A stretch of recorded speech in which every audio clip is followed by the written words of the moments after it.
الله الرحمن الرحيم قلها وزيرada قلها baarlamaanka iyo golayaasha kale dawladda xubnaha ka jooga hay'adda wadooyinka Puntland iyo shirkadda CCECC iyo dhammaan gobornarka iyo maamulada kale dadka halka jooga dawladda guud ahaan runtii maanta waxay noo tahay farxad in uu bilaabanayo mashruuca boosaaso garowe lascaanood oo aan rajaynayno intii ka go'go'day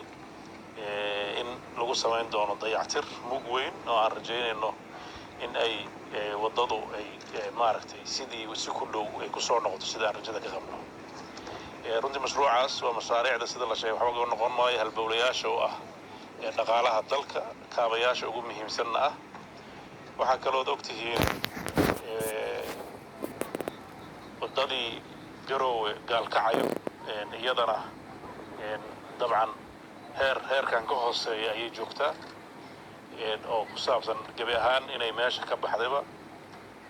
mashruucaas wuxuu u qaybsanaa laba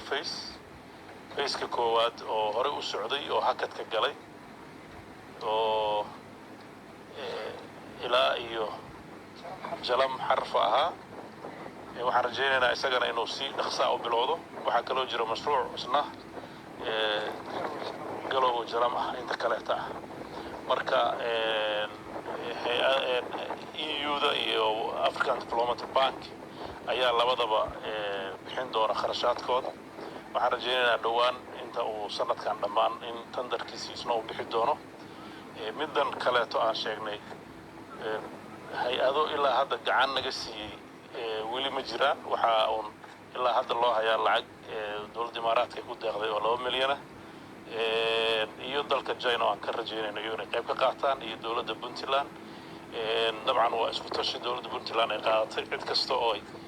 wax uga heshana ay ka rajaynayso inay gacan ka hesho laakiin aysan sugin waxa maqanay go'aan wax ku qaadatay inay heshiiskaas gasho oo shaqada la qabto waxaan rajaynayaa shaqo qurux badan iyo